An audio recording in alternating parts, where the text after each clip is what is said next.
Hər kəsə salam. Bilirsiniz, kondisioner almaq qərarı sadəcə mağazaya girib ən qəşəng dizaynlı cihazı seçməkdən ibarət deyil. Bu, əslində biraz riyaziyyat tələb edən vacib bir sərmayədir. Biz də bugün o qutuların üzərindəki mürəkkəb terminləri, xüsusən də o məşhur BTU anlayışını bu izahlı bələdçidə birlikdə çözəcəyik. Məqsədimiz odur ki, həm pulunuza qənaət edəsiniz, həm də məkanınızda o mükəmməl iqlimi yarada biləsiniz. Başlayaq. Gündəliyimiz çox sadədir. Əvvəlcə BTU-nun əslində nə olduğunu öyrənəcəyik, sonra bunu otağınız üçün necə hesablamalı olduğunuzu, hesaba qatmalı olduğunuz gizli amilləri və işinizə yarayacaq praktik bir cədvəli nəzərdən keçirəcəyik və sonda səhv seçimin sizə nəyə başa gələcəyinə baxacağıq. Beləliklə, gəlin birinci hissədən başlayaq. BTU əslində nədir? Kondisioner axtararkən mağazalarda və ya onlayn kataloqlarda yəqin ki, bu üç hərfi hər yerdə görürsünüz. BTU, 9000 BTU, 12000 BTU.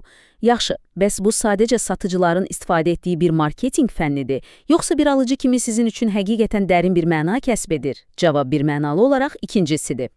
Bu hərf birləşməsi British Thermal Unit, yəni Britaniya istilik vahidi deməkdir. Sadə dildə desək, kondisionerinizin bir saat ərzində otağınızdakı istiliyi nə qədər sürətlə və güclə çəkib çölə ata biləcəyini göstərir. Bunu cihazınızın həm soyutma, həm də isitmə üçün sahib olduğu əzələ gücü kimi təsəvvür edə bilərsiniz.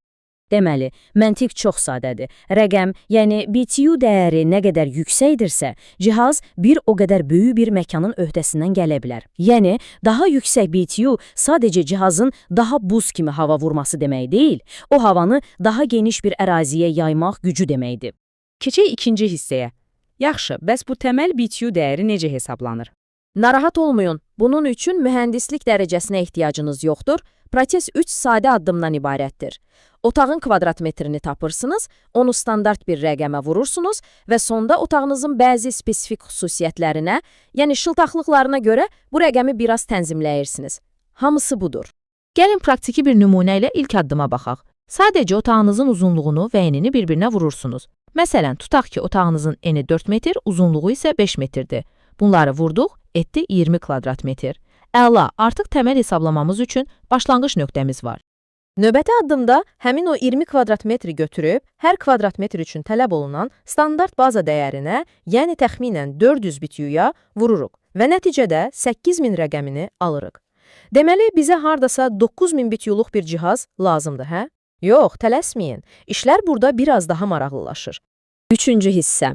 Əlavə təsir edici amillər. Hekayənin əsas gizli tərəfi elə buradadır. Bayaq tapdığımız o 8000 rəqəmi sadəcə boş bir otaq üçündür. Bəs insanlar?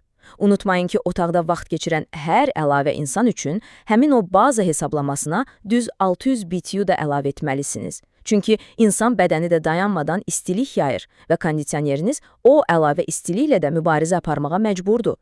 Təbii ki, bu təkcə bədən istiliyinə bitmir.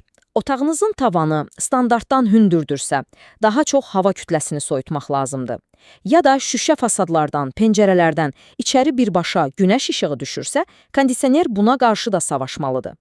Üstəlik, otaqdakı kompüterlər, oyun konsolları, böyük televizorlar, bunların hamısı sizin cihaza qarşı işləyən daxili istilik mənbələridir və hamısı əlavə güc, yəni əlavə BTU tələb edir. Dördüncü hissə, praktik BTU cədvəli. Gəlin bütün bu mürəkkəb riyaziyyatı sizin üçün biraz da asanlaşdıraq. O qəliz hesablamaları bir kənara qoysaq, ümumi bir mənzərə yaranır. Məsələn, 30-35 kvadrat metrlik standart bir otaq üçün adətən 9000 BTU-luq bir model tam kifayət edir. Amma məkan böyüdükcə, deyək ki, 80 kvadrat metrdən böyük zallardan danışırıqsa, artıq sizə 36.000 BTU-luq o nəhəng, güclü cihazlar lazım olacaq. Bu sadə uyğunlaşdırma, yəqin ki, seçim edərkən ən yaxşı bələdçiniz olacaq. Və nəhayət, 5-ci hissə. Niyə düzgün rəqəmi seçmək bu qədər vacibdir?